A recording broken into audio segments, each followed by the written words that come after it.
Hey guys, welcome back to the channel. In today's video, I'm gonna assemble my new endless two-piece rotors.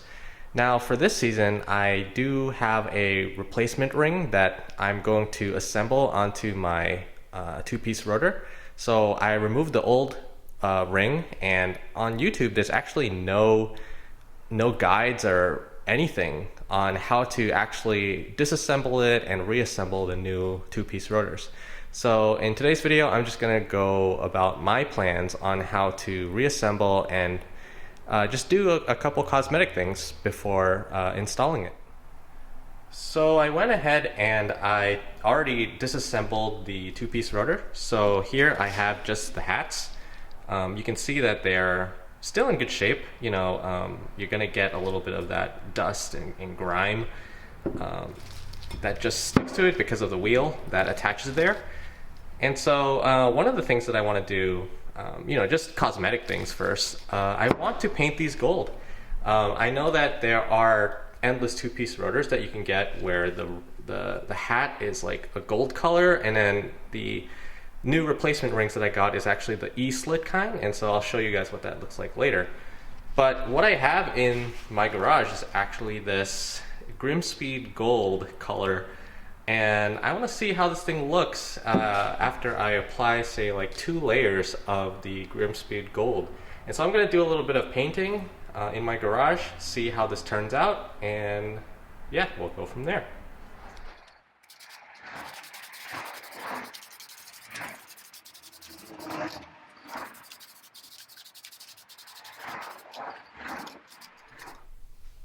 Alright, so I finished painting the endless rotors. I think they look really nice.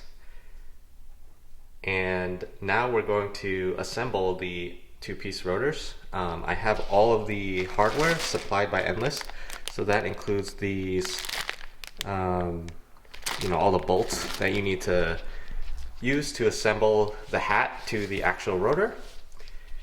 So they gave 2 of these, and let me show you guys the rotor.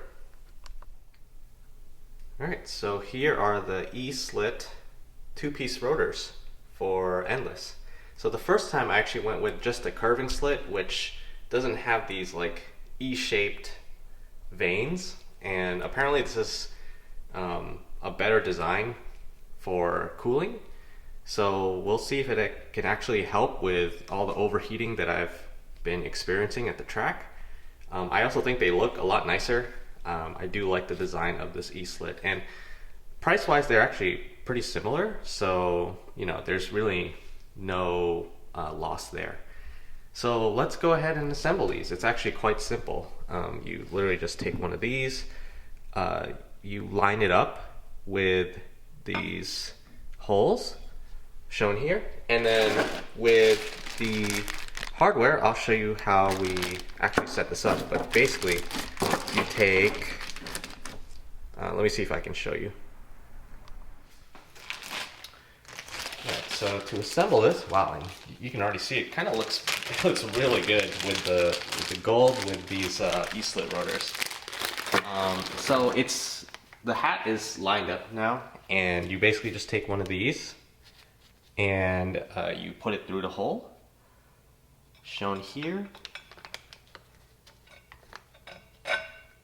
Just like that. You just kind of line up all of the holes with these hardware. And you open up. You have to like move it a little bit to have shimmy it in. There you go.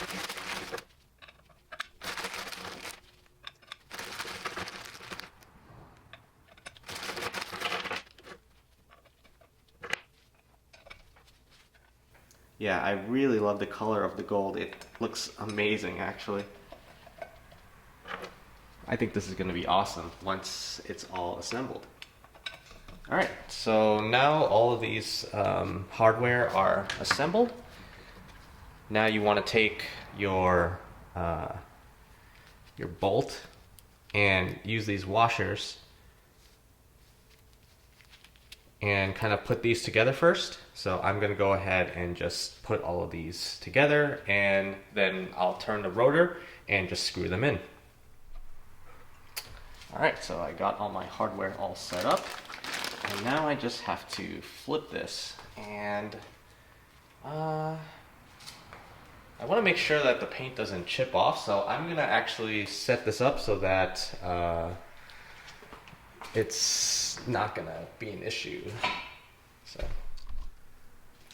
alright, so I think the best way to do this is actually to just stand this thing up and do it from the side, because if I try to flip this over, then these pieces actually just come out. And so,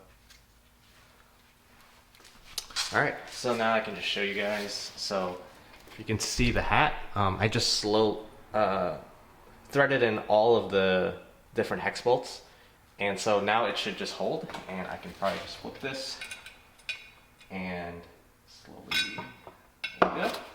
And now I can just tighten down all of the hardware. So in terms of the torque spec, like, it doesn't have to be super tight actually. Just using, a 1/4 inch, just tighten it with this, and you should be good to go. That's all that's needed for this type of hardware. And the way I'm going to do it is I'm just going to do it kind of like crisscross, just to make sure that it's centered, I guess.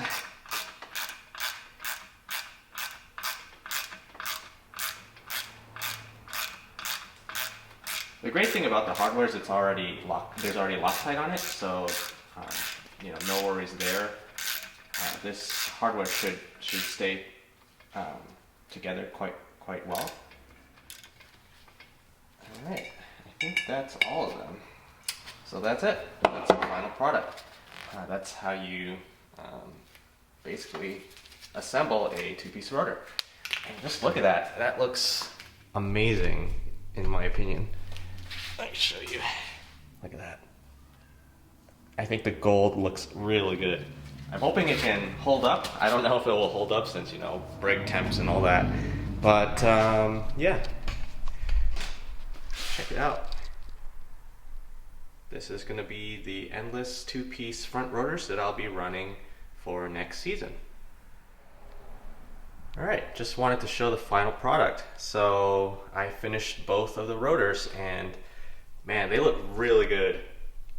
Just take a look at that. So again, for the top hat, I applied 3 layers of the Grimspeed Gold that I had lying around in my garage, and I think the color turned out really well. It goes really well with the E-slit rotor, and I saw this kind of color combination on some other cars, like just Google images, and you see some endless 2-piece rotor sets, and I think I saw one on a GTR, and it looks really nice on that. And I know like there's some other YouTube channels, from like the JDM world that run endless 2-piece rotor sets, and it's the same kind of thing where you have the gold with the E-slit, and so that's what kind of inspired me to go with this kind of look. And yeah, I think it came out really well. So I'm hoping that it's gonna last, that like the paint won't come off, and I don't think it should, because I don't think that heat actually gets transferred to the hat. Like, I think that's the whole point. Like the heat just gets kind of like controlled in the actual rotor ring, and you don't get heat into the actual hat. But I could be wrong. If I'm wrong, just comment below, let me know if there's actually heat that goes into this, because in that case, then then this whole paint job might not really be worth it at all. I think in the future, I'm just gonna I think you can just contact Endless and tell them you want a a gold hat, and so that's something I'll probably do in the future. But yeah, let me know in the comments what you guys think about this 2-piece rotor set. I think I'm very happy and pleased with it. But as you guys know, I've been having some overheating issues with my brakes, and so we'll see how effective the endless 2-piece rotors are when I put them on. As you guys know, currently I'm running the stock rotors with the stock S209 pads. I'm going to run this for the first half of the season, and once these wear out, then I'm going to switch to the endless setup. I'm really excited to put these on, and I do have matching rear rotors to go with these, and so yeah, so for next season I will be running again endless rotors with the endless ME20 pads. So let me go ahead and show you guys that. Alright, so here I have what's called the ME20 track pads. And so, yeah, this is basically the track compound for endless brake pads. I think it's their most aggressive brake pad. Really should only be used on the track. And so for a lot of next season, I'm pretty much just going to use the S209 at the track.